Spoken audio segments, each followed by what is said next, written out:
Now, 2 victories in a row, one in the Open Cup, one in the league, also undefeated in the league season, but they have a tough match this weekend as they travel up north to the Bay Area as they face Oakland Roots, a tough opponent always, regardless of records. I think Oakland's always a tough opponent. We reached out to Peter Bloom from Roots Blog to get a little information on this, and we're going to sort of break this down. So let's go. This is Peter Bloom from Roots Blog. The first question he gave me was 15 minutes into the match, what makes you know that it's going poorly for the Roots? I think the answer is if possession and particularly if threat generation is even, then things are probably not going well for the Roots based on how the season has gone so far. I mean, obviously, if the Roots are trailing, it's silly to say that that things are, things will be going poorly if Orange County score first, like obviously. But we don't really know what the Roots look like under Ryan Martin when they're chasing. And really, they've dominated possession, they've dominated threat in 2 of their 3 games, basically until they broke the deadlock in their favor, at which point they've sort of retreated some and played more defensively. It's a little unclear how to evaluate the New Mexico game in that regard because the Roots scored so early. And New Mexico are also probably the best of the 3 teams that the Roots have faced so far. And so the Roots just sat back and absorbed pressure for 80 minutes or something after they scored first against New Mexico.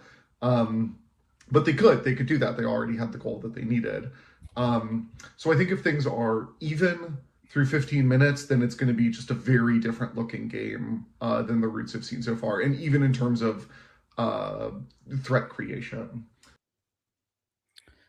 So I'm going to go to Brad. Your thoughts on Peter Bloom's thoughts on that question. It's a typical question we ask our guests that cover other teams. What are your thoughts? Yeah, I mean, 15 minutes into the game, if Orange County is able to replicate what they did last week against Colorado Springs, getting an early goal. Although I know we didn't score 15 minutes in, we had a really good shot 4 minutes in that Scheller saved. If we could replicate that going into the next couple weeks, good early start, get the opponent on the back end, I do think good things will happen and we'll win more games. Dylan or Larry, do y'all have a response to that, or do we want to move on to the next question we asked Peter Bloom?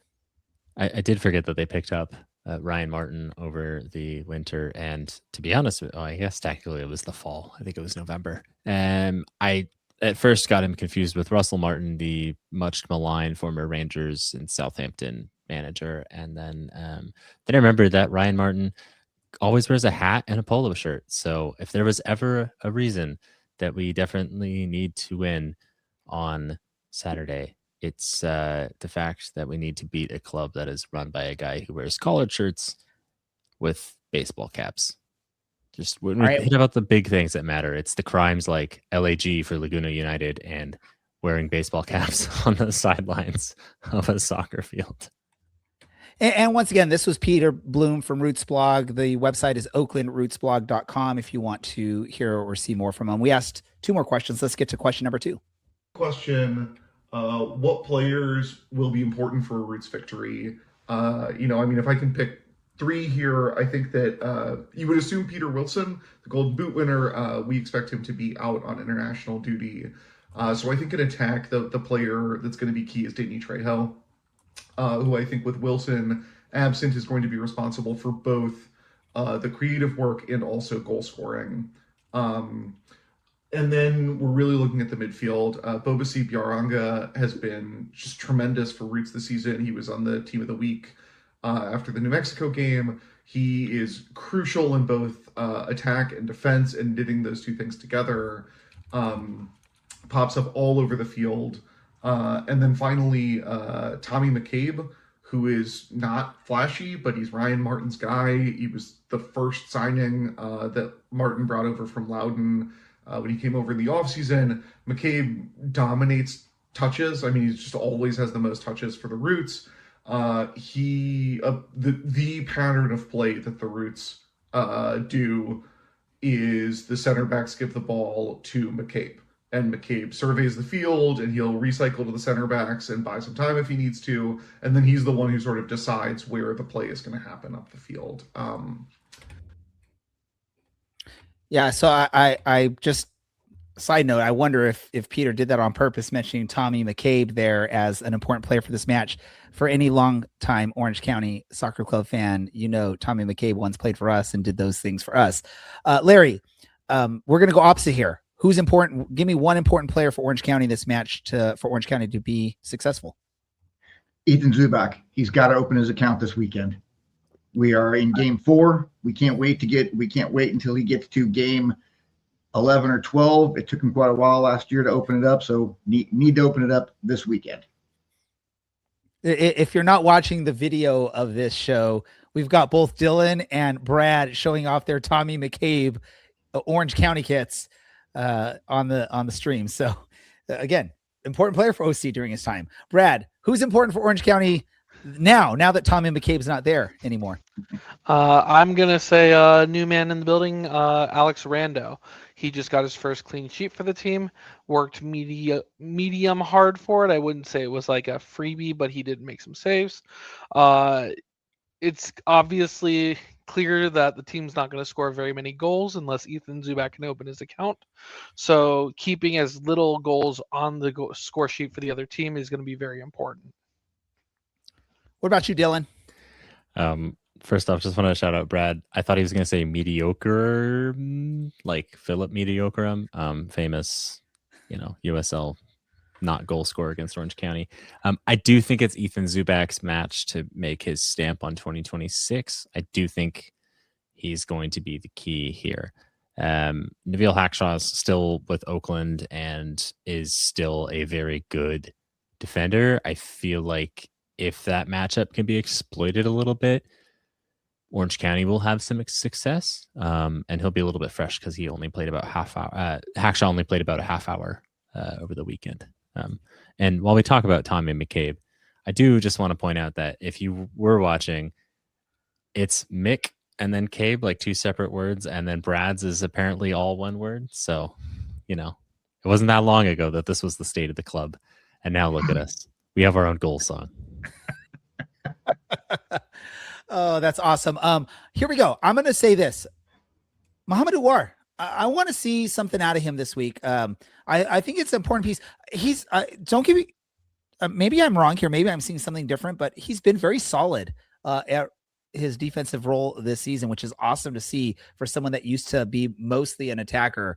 I want to see him get involved. I feel like he had a solid performance against Colorado Springs.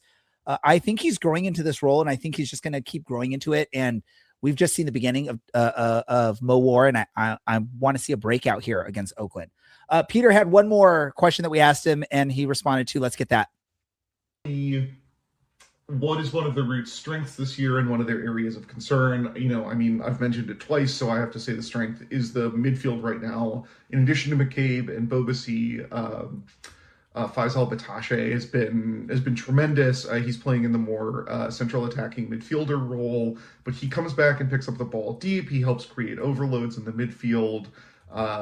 He has a tendency to sort of spring Bobasi into attack, as you'll see if you look at the Roots' first goal against Phoenix. He sort of allows he holds the ball in a way that allows Bobasi to sort of spring forward, surprising the defense. And so I think that Batashe is the other sort of key ingredient so far in the midfield. And he's not even necessarily supposed to be the starter in that role, although I suspect he will keep finding the field.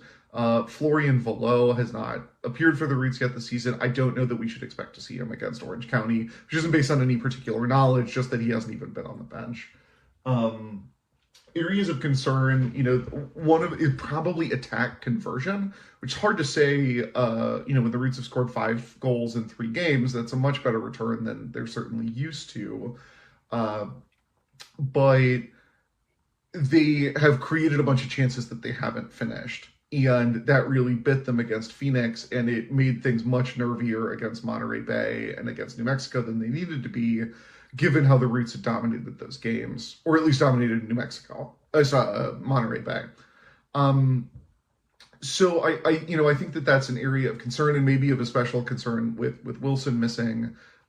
Jackson Keel, I think we would expect to fill that role, and he is unproven at the USL level, although I think folks in the organization are optimistic about him. And then potential concern is the Roots' susceptibility to sort of fast-breaking attacks. I think that New Mexico's goal and then the two Phoenix goals that they scored in the last 10 minutes to sort of evaporate the Roots' 2-goal lead, both came on quick passages of play that seemed to catch the Roots' otherwise strong defense out of position and on their heels. So I think that that's probably the biggest area of concern for the Roots right now. Anyway, thanks for having me on.